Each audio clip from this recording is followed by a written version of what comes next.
Everyone loves seeing big numbers, but not everyone knows how to get big numbers to appear on their screen, and not everyone who knows how to get big numbers knows how to tell others how to get big numbers. So here is my full guide to the Power Bladesworn build for Guild Wars 2 strike missions and raids, including the build, how to get the big numbers, and how you can react in a real situation to be able to reliably get those big numbers.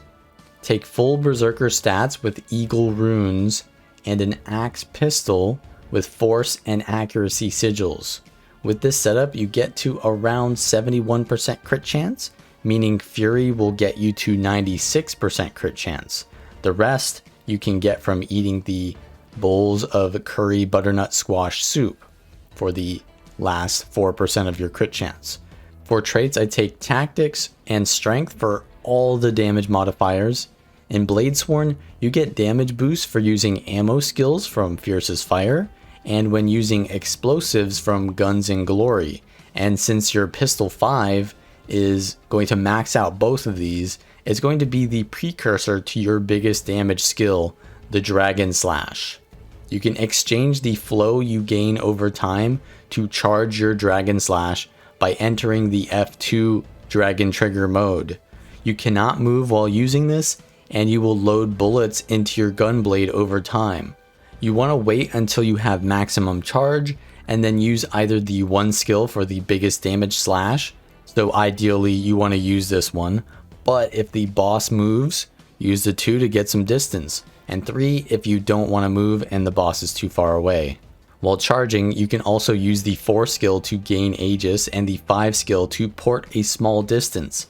It's important to time these strategically to allow you to charge up your Dragon Slashes uninterrupted while handling the mechanics of an encounter. It can be risky, but also very rewarding to play this build, because if you miss your Dragon Slash, you lost the last few seconds of time investment. But if you predict a mechanic and get your Dragon Slash charged up during downtime, you can get a massive burst.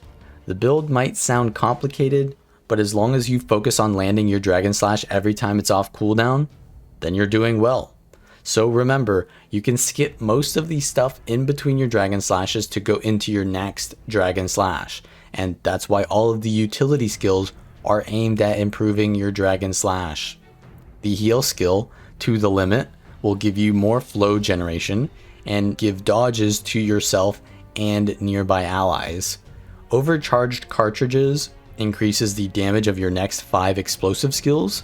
Only use this before your Pistol 5 because it is an explosion, and you'll follow it up with the Dragon Slash, which is also an explosion.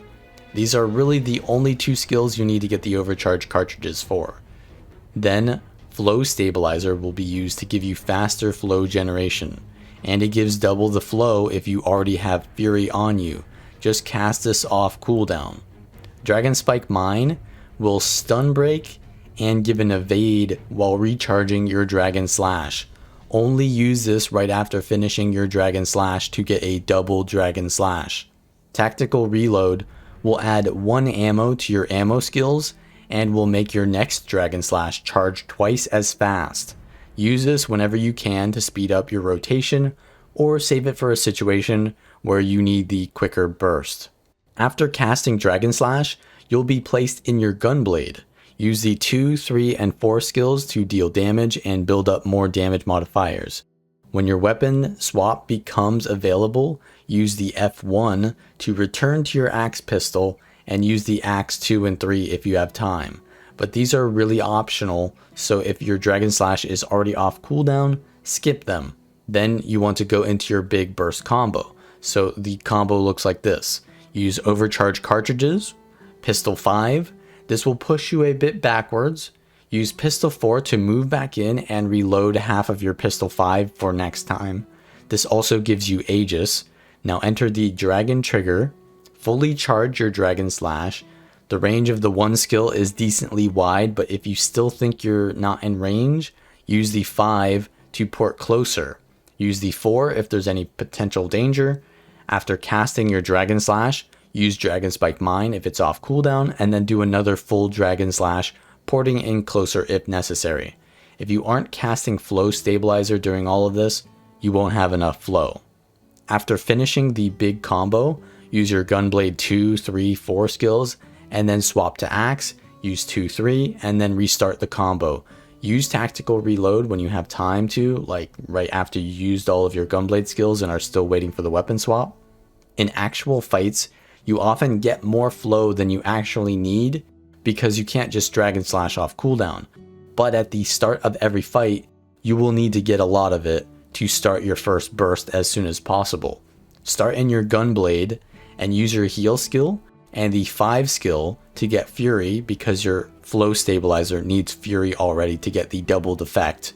Use your flow stabilizer and then use tactical reload to get another charge of flow stabilizer, and then use both of those charges. This will give you 9 or 10 stacks of flow generation and 4 stacks of fiercest fire. Then go into your full rotation by swapping to your Axe pistol. Use overcharge cartridges, pistol 5 and 4, Dragon Slash, Dragon Spike Mine, and Dragon Slash again. Use Gunblade skills, swap to Axe, use 2 and 3, repeat with overcharge cartridges and pistol 4, and then Dragon Slash. This is the Old Lion's Court strike mission on challenge mode. At the start, you don't really need to do your Dragon Slash that much because we're doing the CC here, which we can do with our Axe 3. And if we really wanted to, we can use the Dragon Slash to CC. But this gives us plenty of time to get our flow up so that we can precast our Dragon Slash as soon as the boss becomes targetable. So we're using our ammo skills, we use overcharge cartridges and precast the Dragon Slash. So as soon as the mob becomes vulnerable, we're already doing our damage. So you can see the burst is really high, and I use my boost there, the 2 skill, for a little bit more distance because the mob was being pulled by the tank over to the other side, and doing some damage with the boost is better than doing no damage with the 1 skill that doesn't move you. So we move over because we got to get out of the deadly AoEs. On this encounter, there's going to be a lot of positioning that I need to overcome. Like for example, when I need to go out to do the mechanic here, and then I charge my Dragon Slash while waiting for it to end, and then pour it in afterwards so that I lose almost no time on my animations, upkeeping my damage while progressing the fight, but still, fulfilling the mechanics. So we phase the first red watch night, and now we're on the green one.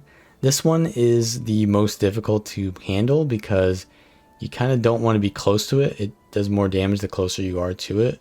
So I have to use my Gunblade 5 skill to get some distance. And then once it's almost done with its animation, I'm going to start charging the Dragon Slash. And yeah, the boss is going to be moved. And here I use the Dragon Slash force, and the mob moved out of the way. So I did no damage and I lost pretty much all that time investment. So yeah, it would have been better to use the boost there. Now the boss is doing its pull again. I'm going to use my Dragon Slash to actually get away with the port, and then it pulls me back in, and by the time it finishes, I'm ready to use my force, and we get a lot of damage with minimal loss of time investment there. So now we're getting the mob to about 60% where we'll go to the next phase. So we're just going to try to burst as hard as we can, use our ranged Gunblade abilities. Axe 3 is also a ranged ability if you can't get in melee. And now the third blue watch night will push you away from it, which is pretty inconvenient because you kind of need to be in melee range to use the force. So I'm going to use my port twice here just to stay in range to get my 160,000 Dragon Slash. And then I'm going to continue with the overcharge cartridges into the pistol 5 Dragon Slash. And that's, yeah, pretty much the entire first phase there is going to be handled pretty well. But this is an easy phase.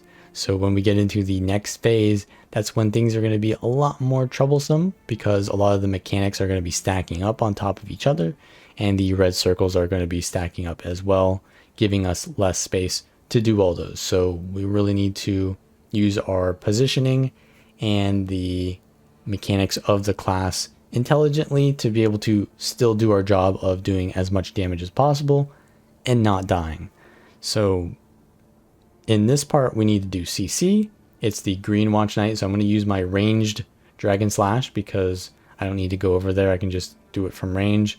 Dragon Slash is a CC. So we've got plenty of flow generated here, and we don't need to use our flow stabilizer, so we can save it for later. And I'm going to use my ammo skills, overcharge cartridges, and precast my Dragon Slash. As soon as the red Watch Knight becomes vulnerable, I'm already in my Dragon Slash and bursting it as hard as possible.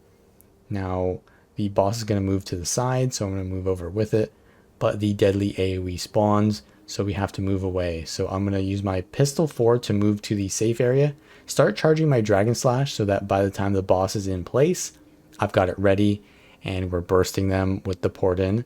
Now I have to get out, so I'm going to use my ranged burst with the Gunblade 3 and 4 and the Axe 3, go back in, do my Dragon Slashes. And you can see the burst is really high, doing like 170k there. Now I've got to stay in here, so I'm going to do my burst. I'm going to wait to use the Dragon Spike Mine because I don't want to be knocked out of the mechanic, and then that'll hurt my team if I'm not in the correct side. So I just waited a little bit there. And now we've got to do the green Watch Knight. And this is a pretty good phase here because we really need to get through this fast or we run out of space. So trying to optimize my damage is pretty important here if the kiting is not pristine. So we use our Dragon Slash again there. The boss is going to be probably, we're going to use the reach on the red Watch Knight instead actually. So we retargeted to the red Watch Knight to CC them with our Dragon Slash, because CCing them gives us a lot more space. So we're going to keep trying to CC the red Watch Knight here, but still need to do damage. So I sacrifice a little bit of damage, but to do the mechanic, sometimes you need to do that.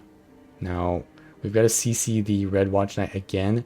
I can use my Axe 3 if really necessary, but I was having positioning issues, and I'm going to use my Dragon Slash to get out of that pull, because if I get pulled into the deadly AoE, I'm going to get killed in one shot. So yeah, using the Dragon Slash for mobility and utility to survive is obviously going to be better than dying and greeting.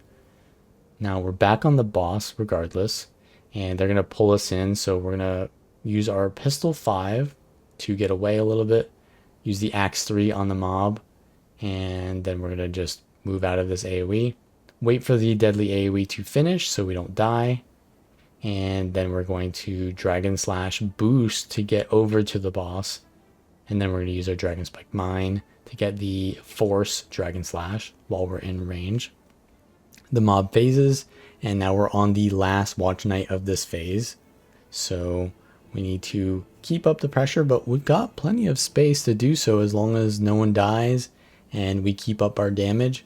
We're on schedule to get this completed, so we're just gonna keep doing our damage and try not to die.